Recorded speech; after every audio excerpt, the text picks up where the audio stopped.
এক জঙ্গলে এক বোকা বাঘ বাস করত। সে ঠিক মতো শিকার খুঁজে পেত না। শিকার খুঁজে পেলেও সে প্রায় সময় শিকার করতে ব্যর্থ হতো। কিন্তু বাঘটি ছিল খুবই ভয়ঙ্কর। পরের দিন বাঘ শিকারের খুঁজে জঙ্গলে মাঝখানে ঘুরতেছিল। হঠাৎ দেখতে পায় একটা শিয়াল। শিয়ালকে দেখতে পেয়ে বলে, এ শিয়াল পালাবি না বলছি, সোজা আমার দিকে আয়, না হয় ঘাড় মটকাবো। না রাজা মশাই, আমি পালাবো না। আপনার কাছ থেকে কেউ পালিয়ে যেতে পারে নাকি? এই তো বুদ্ধিমানের মতো কথা বলছস। আমাকে ভয় পায় না, এই জঙ্গলে এমন কেউ আছে নাকি? আপনাকে এই বনে সবাই ভয় পায়, কারণ আপনি শক্তিশালী একজন রাজা। আপনার জন্য আমি কি করতে পারি? তোর কথা আমি মুগ্ধ হয়েছি। যা, আজকে থেকে তুই আমার মন্ত্রী। তোর কাজ হচ্ছে প্রতিদিন আমার জন্য একটা করে শিকার খুঁজে আনবি। যেদিন ফাঁসবি না সেদিন আমি তোর ঘাড় মটকাবো, মনে রাখিস। জি রাজা মশাই, আপনি যা বললেন তাই হবে। এই কথা বলে বাঘ ও শিয়াল দুজন দুদিকে চলে যায়।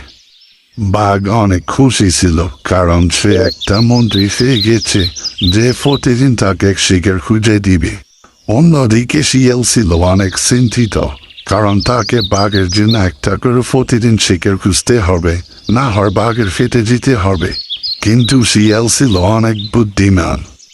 শিয়াল হাঁটতে হাঁটতে ভাবে, এই বাঘটাকে জব্দ করতে হবে, না হয় আমার আশ্রয় নেই।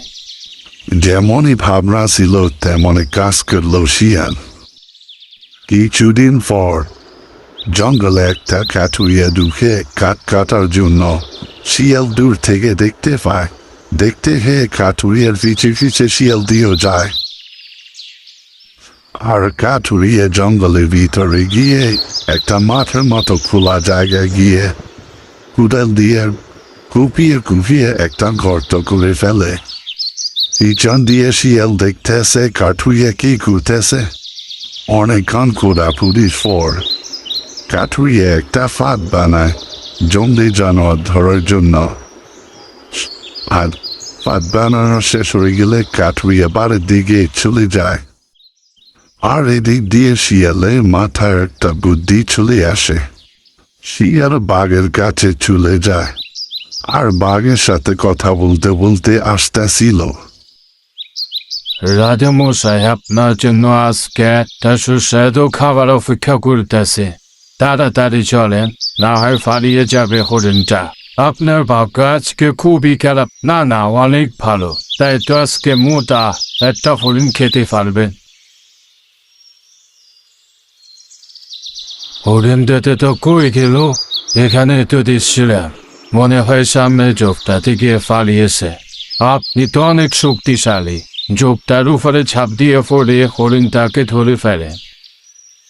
আমি যাইতেছি, তুই এখানে দাঁড়া, আজকে তোকে একটু খাওয়াবো।